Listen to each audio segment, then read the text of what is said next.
এই মুহূর্তে বড় খবর, মৃতদেহের গাড়িতে অর্থাৎ সবাই গাড়িতে জীবিত মানুষ।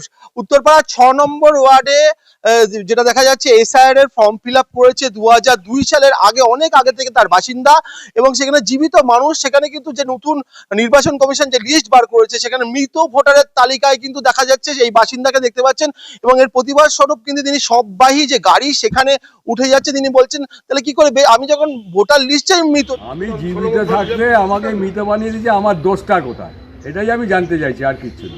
আরে আমাকে এসআর নতুন যে লিস্ট হয়েছে বেরিয়েছে সেটা আমাকে দেখাচ্ছে মৃত, তাহলে আমি আর কি আছে এখানে আর? আপনাকে মৃত দেখাচ্ছে? হ্যাঁ।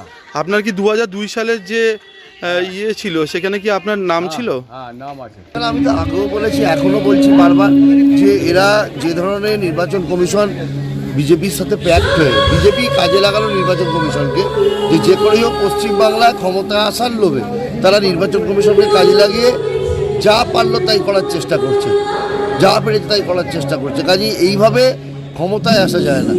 কারণ পশ্চিমবাংলার মাননীয় মুখ্যমন্ত্রী মমতা বন্দ্যোপাধ্যায় তিনি বারবার বলছেন যে যারা জেনুইন ভোটার, যারা এখন এতদিন ধরেই পশ্চিমবাংলায় বাস করছে, যাদের নাগরিকত্ব দিয়ে, যাদের আধার কার্ড দিয়েছে, যারা এতদিন ধরে এখানে জন্মেছে, তাদের নাম বাদ চলে গেলে, আর যেখানে দেখা যাচ্ছে অনেক ক্ষেত্রে মৃত ঘটনা করা হয়েছে, যেখানে মৃত যে খসড়া তালিকা বেরিয়ে তাদের মৃত দেখানো হচ্ছে।